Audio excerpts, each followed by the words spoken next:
Hello बेटा, मैं Sunit Singh from real concept institute. बच्चे, स्वागत है आपका हमारी ऑनलाइन क्लासेस के अंदर। बच्चे, मैं आज आपको सबसे पहले बताने जा रहा हूं बेसिक मैथ। एंट्रेंस के अंदर एक पार्ट आता है बेसिक मैथ का। ठीक है बच्चे, बेसिक मैथ के अंदर मेन हमारे 6 चैप्टर होते हैं। ये पहला चैप्टर सिंप्लीफिकेशन, दूसरा एवरेज, तीसरा प्रॉफिट एंड लॉस, चौथा सिंपल इंटरेस्ट, पांचवा कंपाउंड इंटरेस्ट एंड छठा परसेंटेज। बच्चे, ये 6 ऐसे चैप्टर हैं जो ऑलमोस्ट आपके मैक्सिमम एग्जाम के मतलब मैक्सिमम कोई भी एंट्रेंस एग्जाम हो उसके अंदर हो गए होंगे। तो इसकी मैं बात करता हूं 6 टॉपिक के अंदर। बच्चे, ये टॉपिक ऐसे हैं जो आपने आज तक पढ़ भी रखे होंगे, बट बेटा अभी तक जो आपने पढ़ रखा है उसके अंदर और एंट्रेंस के अंदर आने वाले सब में बहुत डिफरेंस होता है। बेशक आपको लगेगा ये 6 चैप्टर हमने छोटी क्लासों में पढ़ रखे हैं, बट एक्चुअल में ये है तो वही 6 चैप्टर, बट डिफरेंस होता है सबसे ज्यादा टाइम का। छोटी क्लास में आपको ये सम करने के लिए, इसके सम करने के लिए आपको 10 मिनट दिए जाते हैं, 7 मिनट दिए जाते हैं, 8 मिनट दिए जाते हैं, जबकि एंट्रेंस के अंदर यही सम करने के लिए आपको 30 सेकंड दिए जाते हैं। मैंने अभी तक अपने टीचिंग एक्सपीरियंस के अंदर ये देखा है कि बच्चे 12th के बाद जब भी कोई एंट्रेंस एग्जाम के अंदर बैठते हैं तो बच्चों का मैथ की वजह से बाकी सेक्शन भी खराब हो जाते हैं। तो मेन मैं आज आपको बताऊंगा किस तरीके से आप इन चैप्टर या फिर ये चैप्टर छोड़ो, इससे रिलेटेड कोई भी चैप्टर हो उसकी कैलकुलेशन आप कितनी जल्दी और कितने कम टाइम में कर सकते हो। यानी आप जितना कम टाइम लगाओगे उतना ही अच्छा आपका पेपर होगा। मैथ का नहीं, बाकी और सब्जेक्ट का भी सारा पेपर आपकी कैलकुलेशन के ऊपर डिपेंड होता है। मेन मैथ्स के ऊपर मैं तो कहूंगा डिपेंड होता है। यानी मैथ में आपने सही टाइम पे अटेम्प्ट कर दिया तो बाकी सेक्शन भी आपके बहुत अच्छे होंगे। तो मेन मैं बात कर रहा हूं चैप्टर के अंदर। जैसे एक छोटी सी बात कह दूं, बच्चे कहेंगे सिंप्लीफिकेशन में सर क्या होता है? प्लस होता है, माइनस होता है, इंटू होता है, डिवाइड होता है। ये 4-5 चीजें सिंप्लीफिकेशन में आती है, बट अक्सर एग्जाम में इस टाइप का सम आता है, जैसे 1/2 plus 1/6 plus 1/12 plus 1/20 plus 1/30 plus 1/42। मैंने लेट के एक छोटा सा एग्जांपल कहेगा, ये बताओ इसकी वैल्यू किसके बराबर होगी। कहने का मतलब मेरा सीधा है कि है तो ये प्लस माइनस, बट इसको इतने बड़ी फॉर्म में कन्वर्ट कर दिया और कहेगा ये बताओ इसकी वैल्यू क्या होगी।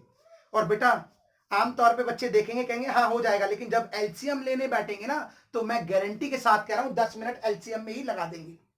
और 10 मिनट आपने अगर इस सम में लगा दिया तो इसका मतलब है 101% आप बेशक एक सम अटेम्प्ट कर दो, आगे के 7 सम छोड़ दोगे। इस चीज की मैं गारंटी आपको प्रोवाइड कर रहा हूं। तो मेन चीज मैं बता रहा हूं, जैसे ये सम है तो मुझे अगर इसे सॉल्व करना हो तो कैसे सॉल्व करूंगा? मैं नीचे वाली टर्म के फैक्टर कर दूंगा, मैं नीचे वाली टर्म के फैक्टर कर दूंगा। ये क्यों किए जाते हैं, रीजन क्या होता है, मैं आपको बता रहा हूं। बेटा फैक्टर करने का एक एक एम फिक्स है। पहला एम, ये दोनों डिजिट आपस में एक दूसरे से डिवाइड नहीं होनी चाहिए। जैसे 2 3 आपस में डिवाइड नहीं हो रहा, और ये आपस में डिवाइड नहीं हो रहा, ये आपस में डिवाइड नहीं हो रहा, ये आपस में डिवाइड नहीं हो रहा, ये आपस में डिवाइड नहीं हो रहा। इसके अंदर पहली डिजिट आपकी प्लस की होती है, दूसरी माइनस की। इससे क्या बेनिफिट है मैं आपको बताता हूं। जैसे लेट किया मैंने, इसको इस फॉर्म में तोड़ के लिख दिया, अलग से मैं समझा रहा हूं। तो मैं 1/42 को तोड़ के लिख रहा हूं 1/6 माइनस 1/7। मैं अगर इसका एलसीएम लूंगा ना तो यही आएगा 1/42। देखो इसका एलसीएम लिया 42 आ गया, 7 माइनस 6 यानी 1/42 आ गया। सिंपल सी बात है, मैंने इसको ब्रेक कर दिया इस फॉर्म में। तो वही चीज, अब ये वैल्यू मैंने सारी की सारी वैल्यू ब्रेक कर दी। तो आपको पता है माइनस से प्लस कट गया, माइनस से प्लस कट गया, माइनस से प्लस कट गया, माइनस से प्लस कट गया, माइनस से प्लस कट गया, यानी 1/1 माइनस 1/7, 7 माइनस 1/7, यानी इसका आंसर 2 स्टेप में आ गया 1/6/7। बच्चे मेन रीजन देखिए ना, मैंने कुछ भी नहीं किया, नीचे वाली टर्म के फैक्टर के इस टेक्निक से मैक्सिमम डिजिट कैंसिलाई हो जाती है और एलसीएम हमारा ना के बराबर हो जाता है। ये टेक्निक, ऐसी बहुत सारी टेक्निक है बेटा सिंप्लीफिकेशन के अंदर, बहुत सारी हैं जो सम को आपको कम टाइम में सॉल्व करने में काफी हेल्पफुल होगी। नॉर्मल आप मैथ सॉल्व करोगे ना नॉर्मल, तो बहुत टाइम कंज्यूम कर दोगे, वरना मेरी बात को विश्वास नहीं तो आप इसका नॉर्मल एलसीएम लेके देखना, आंसर यही होगा आपका। ठीक है बेटा, मैंने सबसे पहले फर्स्ट टेक्निक की बात की, तो छोटी सी टेक्निक है बेटा, मैं एक वीडियो के अंदर सारी टेक्निक तो एक्सप्लेन कर नहीं सकता, आप इसके लिए हमारी लाइव क्लास अटेंड कीजिए, आपको एक एक टेक्निक बहुत अच्छे से समझाई जाएगी। इसके बाद मैं आता हूं आगे टॉपिक की तरफ। जैसे मैंने बात की एवरेज, बच्चे डू यू नो एवरेज के बारे में आप अच्छे से जानते हो एवरेज क्या होता है? बच्चे एवरेज का मतलब होता है sum of all number, sum of all number upon में नंबर ऑफ द टर्म, मैंने नंबर ऑफ द टर्म को डिनोट किया एन से, यानी किसी भी नंबर का अगर मुझे एवरेज फाइंड करना हो तो उसका फॉर्मूला ये होता है। अब इसके अंदर भी बहुत सारी टेक्निक है बेटा, बहुत टेक्निक है, टेक्निक की कमी नहीं है, टेक्निक हमारे पास बहुत सारी है, मेन एंट्रेंस के लिए टेक्निक हमने बना के रखी है। क्या टेक्निक है? जैसे मैंने लेट किया, मैंने कहा आपके सामने एग्जाम में ये सम आ जाए 2 4 6 8 10 12 14 16 18 10 10 10 10 200, कह रहा ये बताओ इसका एवरेज क्या आएगा?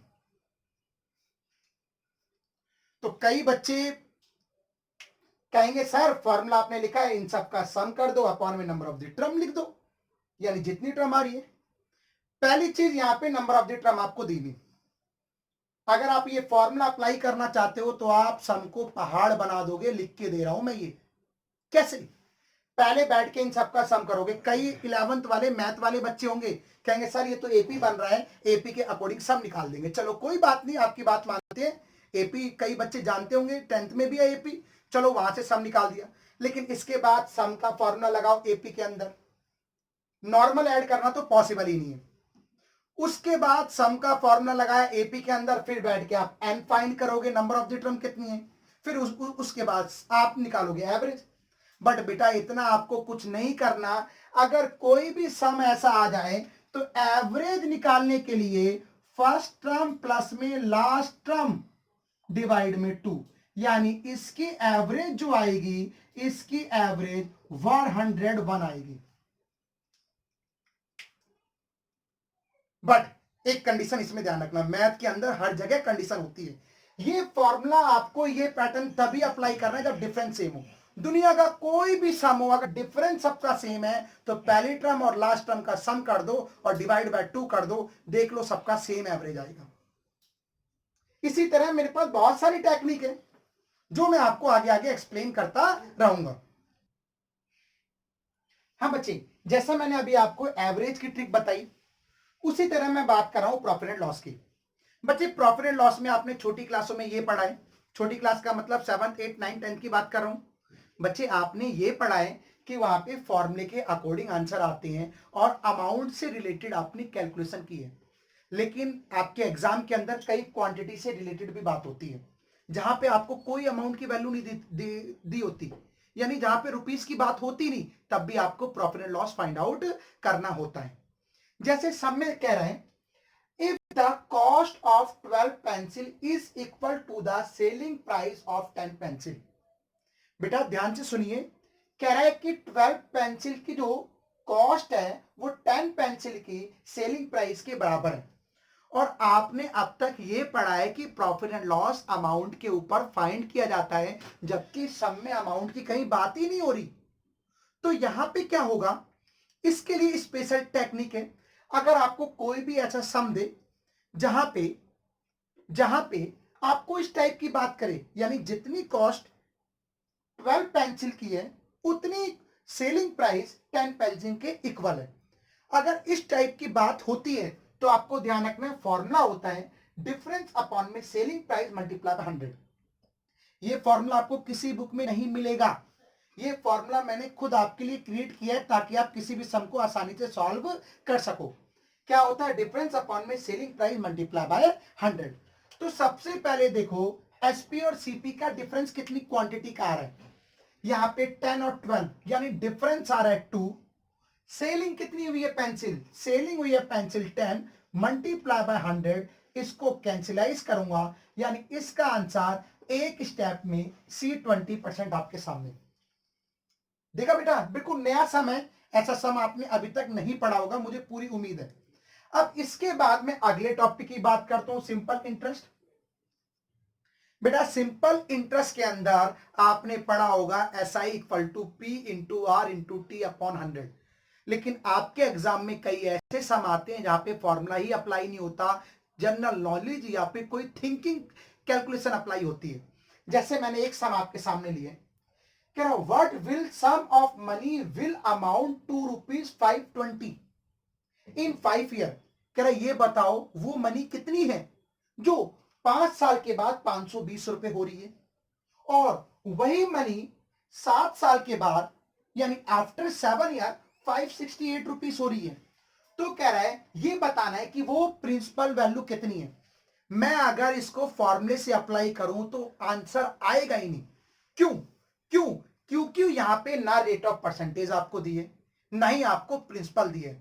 और आपको अगर रेट ऑफ परसेंटेज नहीं दिया, प्रिंसिपल नहीं दिया, सिंपल इंटरेस्ट भी नहीं दिया, तो फिर बेटा फॉर्मूला लगाओगे तो वैल्यू क्या पुट करोगे? ये सम नॉलेज से होगा, थिंकिंग जर्नल मतलब सिंपल कैलकुलेशन टेक्निक से होगा ये सम। कैसे? आपको सम को सबसे पहले सिंपल लैंग्वेज में लिख लो, यानी कोई वैल्यू 5 साल के बाद आफ्टर 5 ईयर 520 रुपीज हो रही है, जबकि 7 ईयर के बाद वो वैल्यू 568 रुपीज हो रही है। तो बेटा ध्यान से सुनो, एक इसमें कॉमन सी बात होती है, सिंपल इंटरेस्ट के अंदर हर साल इंटरेस्ट सेम होता है।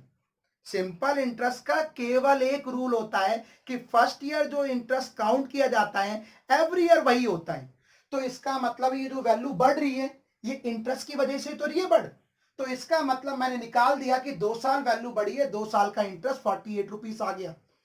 तो इसका मतलब है कि 1 साल का इंटरेस्ट 24 रुपीज आ गया। नॉलेज सिंपल, सम को पढ़ा हमने, समझा क्या है।